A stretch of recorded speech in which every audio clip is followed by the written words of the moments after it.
오늘 본문 6절에서 10절 말씀을 살펴보도록 하겠습니다. 먼저 잠언 기자는 우리에게 개미에게 가서 배우라고 말하고 있습니다. 여러분, 이 잠언 말씀은 기본적으로 내 아들아, 신앙의 다음 세대, 신앙의 우리 자녀들에게 준 말씀이라고 볼 수 있습니다. 성도된 자들이 개미에게 무엇을 배울 수 있겠습니까? 여러분, 우리 구원받은 하나님의 백성과 자녀가 되었다라고 해서 우리는 성경 한 것만, 즉 하나님의 말씀만으로 충분합니다. 물론 구원에 있어서는 충분합니다. 그러나 하나님께서는 특별 계시, 즉 하나님의 말씀을 통해서 우리가 구원받고 하나님이 어떠한 분이신지 우리 죄를 깨닫고 성도답게 살아갈 수 있는 모든 계시를 이 성경 66권을 통해 주셨지만, 하나님께서 창조하신 자연 만물을 통해서 하나님께서 일반적으로 은혜를 주셔서 남겨주신 일반 계시가 있습니다. 그래서 우리가 개미처럼 자연을 관찰하고 또 일반적인 학문을 통해서 공부하면서도 하나님의 창조세계의 질서를 발견할 수 있는 것입니다.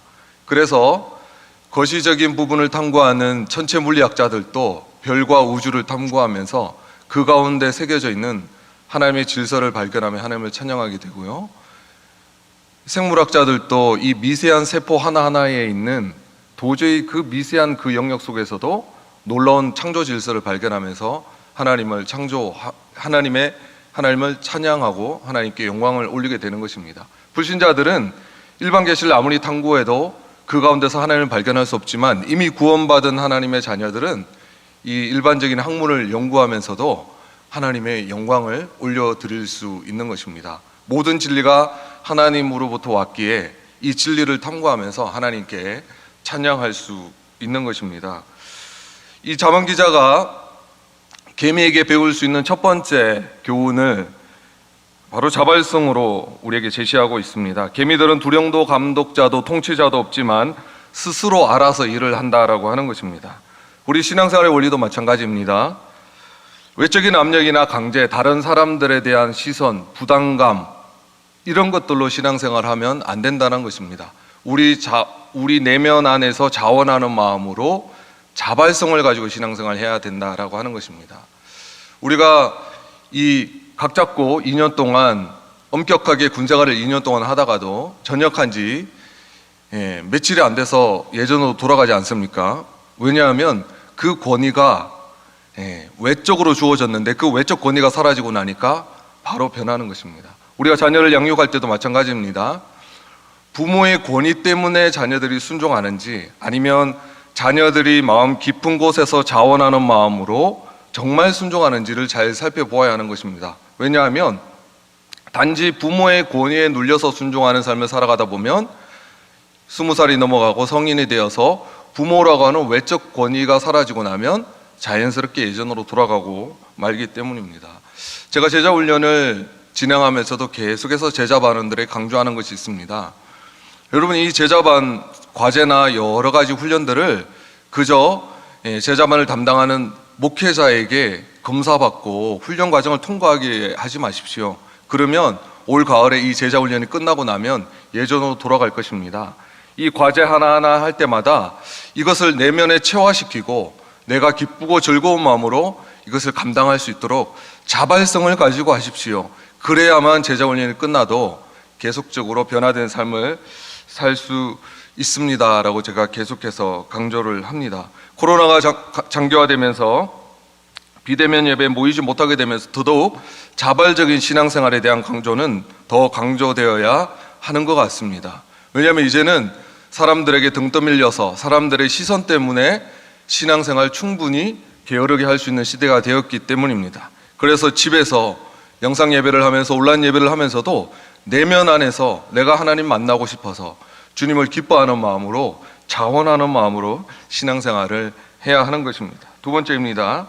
바로 개미가 그러한 것처럼 여름 동안에 겨울을 준비하고 추수할 때는 흉년과 가뭄의 시기를 미리 대비하고 준비할 수 있어야 하는 것이 개미로부터 배울 수 있는 두 번째 교훈입니다. 전도서 기자의 말씀처럼 우리 인생을 살아가다 보면 때가 있는 것 같습니다. 때로는 하나님께서 우리에게 풍성한 때, 추수의 때, 평안의 시기를 주실 때도 있습니다.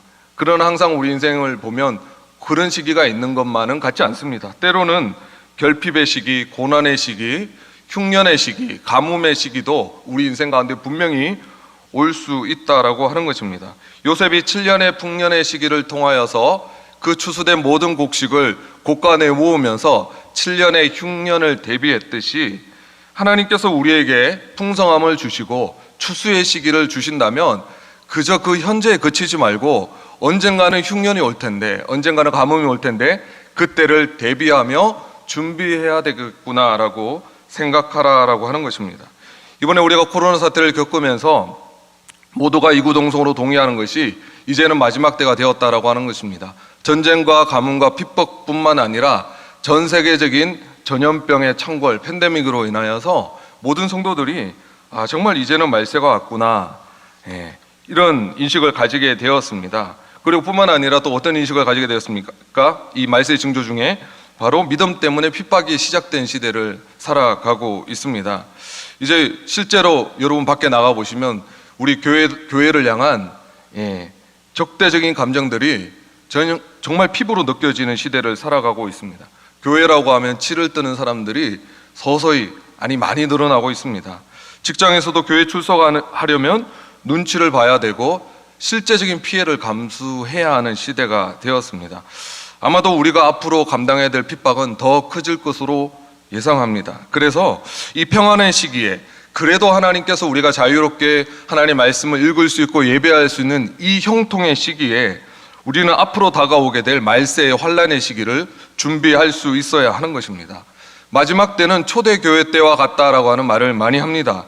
이제는 모이는 교회로서 뿐만 아니라 흩어지는 교회에서, 소그룹으로, 셀로, 가정에서 적은 소수의 사람들이 함께 대규모로 모이지 못하더라도 우리 가정에서, 우리 셀 식구들끼리, 순 식구들끼리 모여서 하나님을 예배하고 찬양하는 훈련을 해야 합니다. 이제는 물고기를 잡는 훈련을 해야 할 때가 되었습니다. 온라인 영상으로 예배할 수 있지만 이런 상상을 해봅니다. 언젠가는 우리가 온라인으로도 예배할 수 없는 날이 올 수도 있겠다. 그러면 우리가 어떻게 예배할 것인가? 적어도 우리가 우리 가정에서, 우리 순 식구들끼리 모여서 내가 하나님의 말씀을 읽고 예배를 인도할 수 있을 정도의 영성은 우리가 갖춰야 되겠다라고 생각을 합니다. 여러분, 그래도 하나님께서 우리에게 신앙의 자유를 허락하시고 시간적 자유를 허락해 주신 이때에 더더욱 개인 경건과 훈련, 특별히 하나님의 말씀을 스스로 읽고 묵상하고 연구해서 또 우리 가정만이라도 예배할 수 있는 그런 경건의 훈련을 하시는 저와 여러분 되시기를 축복합니다. 세 번째는 게으름을 이기는 길은 거창하고 큰 변화가 아니라 작고 사소한 변화에서 출발한다는 것입니다. 여러분, 사단이 우리에게 던져주는 최고의 유혹은 하지 마라, 이게 아닙니다. 불순종해라가 아닙니다. 내일 하지, 나중에, 다음에 하지, 이 미루는 것입니다. 그러다 보면 게을러서 못할 것을 사단은 알고 있기 때문입니다. 우리도 처음부터 게을러야지라고 작정하고 게을른 사람이 누가 있겠습니까? 다음에 하지 뭐, 조금만 나중에 하지 뭐, 조금 쉬고 내일 하지 뭐, 이러다 보니까 게을러지고 계속해서 미루게 되는 것입니다. 책을 잘 읽는 비결이 있습니다. 책을 진짜 읽을 수 있는 비결은 한 페이지를 읽는 것입니다. 한 페이지 읽기가 어렵지, 한 페이지를 읽으면 두 페이지, 세 페이지 계속 읽어 나가는 것은 어렵지 않습니다. 기도를 잘하는 비결도 있습니다. 일단 1분이라도 5분이라도 기도를 시작하는 것입니다. 시작하는 것이 어렵지, 일단 기도를 시작하면 5분, 10분, 20분은 계속해서 갈 수 있습니다. 성경도 마찬가지입니다. 일단 한 절이라도 읽기 시작하시기 바랍니다. 그러면 계속해서 성경을 읽어 나갈 수 있는 것입니다.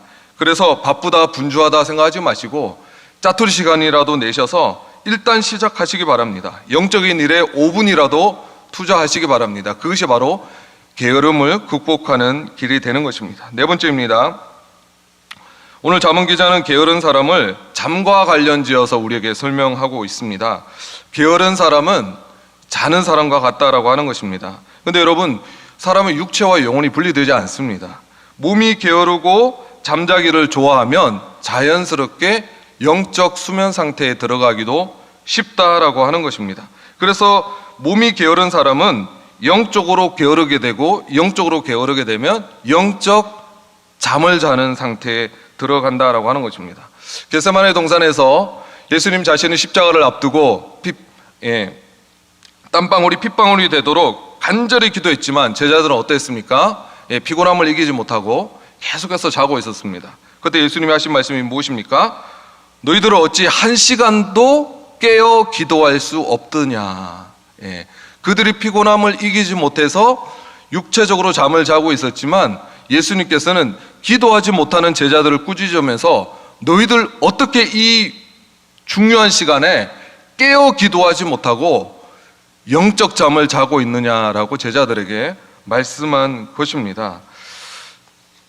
골로새서 4장 2절에도 이렇게 말합니다. 기도를 계속하고 기도에 감사함으로 깨어 있으라. 무엇입니까? 기도하지 않으면 단순히 게으른 것이 아니라 육체적 잠을 자는 것이 아니라 영적 잠을 잔다라고 하는 것입니다. 기도함으로 깨어 있어야 한다라고 하는 것입니다.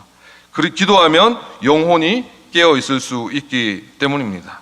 우리가 잘 아는 마태복음 25장의 마지막 때의 비유 중에서 열처녀의 비유가 있습니다. 등을 들고 신랑을 맞으러 나간 열처녀 중에 5은 미련하고 5은 슬기 있는 자입니다. 슬기 있는 자들은 등과 함께 등을 밝힐 수 있는 기름을 준비했던 자들이었죠. 근데 신랑이 정해진 시간에 속히 오지 않았습니다. 그때 성경은 열처녀들이 졸고 있는 이 모습을 보면서 이렇게 표현합니다. 신랑이 더디 오므로 다 졸며 잘세. 주님이 오실 것을 알면서도 주님이 속히 오지 않자 그들은 영적 수면 상태에 들어간 것입니다. 깨어있지 못한 것입니다. 그래서 열처녀 비유를 마무리하면서 마태는 우리에게 중요한 메시지를 던져줍니다. 깨어있으라. 너희는 그날과 그 시를 알지 못하느니라. 그날과 그 시를 알지 못하기 때문에 우리는 깨어 있어야 한다는 것입니다. 그리고 여기서 깨어 있어라고 하는 것은 잠을 자지 않는다는 말이 아니라 영적으로 깨어 있으라는 말입니다. 그래서 마태복음 25장 이전에 마지막 때의 징조에 대해서 말하는 마태복음 24장에서는 무화과 나무의 비유를 등장시키면서 마지막 때는 노아의 때와 같다라고 우리 말합니다. 노아의 때는 어떤 때냐면 먹고 마시고 장가가고 시집갔다라고 하는 것입니다. 그들 얼마나 부지런하게 살았겠습니까? 먹고 마시고 장가가고 시집가기 위해서 세상의 성공을 위해서 최선을 다해 아마 새벽부터 밤늦게까지 오늘날 현대인들처럼 그들은 자신의 일에 일상에 몰두하며 살았을 것입니다. 육체적으로는 세상적으로 보면 그들은 누구보다도 부지런하게 삶을 살았는지 모르겠습니다. 그러나 그들은 그 노아의 말을 듣지 않았기 때문에 그들은 실상은 영적으로 잠든 상황 가운데 있었고 심판을 맞이할 수밖에 없었다라고 하는 것입니다. 그래서 저는 이 잠언 기자가 던져주는 게으르지 말라라고 하는 것이 단순히 윤리적이고 도덕적인 의미에서 그런 육체적인 게으름이 아닌 것 같습니다. 영적인 게으름이 있다라고 하는 것입니다. 우리가 얼마든지 세상적으로 육체적으로 부지런하고 성실한 삶을 살면서도 영적으로는 게으를 수 있고 영적인 잠을 잘 수 있습니다. 오히려 노아의 때와처럼 더 먹고 마시고 장가가고 시집가고 사고 팔고 세상 일에 몰두하기 때문에 영적으로는 더 잠들어 있을 수가 있다라고 하는 것입니다. 그래서 여러분, 내가 왜 게으르냐고 반문하지 마시고 여러분이 부지런하게 삶을 사셔도 내 영혼은 영적으로는 게으를 수 있다라고 하는 사실을 인지하시고 먹고 마시고 시집가고 장가가고 이런 일상에 함몰되어서 하나님과의 관계를 소홀히 하시고 내가 영적으로 잠들고 있음에도 불구하고 그것을 인지하지 못하는 그런 삶을 사는 것이 아니라 깨어서 이 때를 잘 준비하시는 저와 여러분 되시기를 주의 이름으로 축복합니다.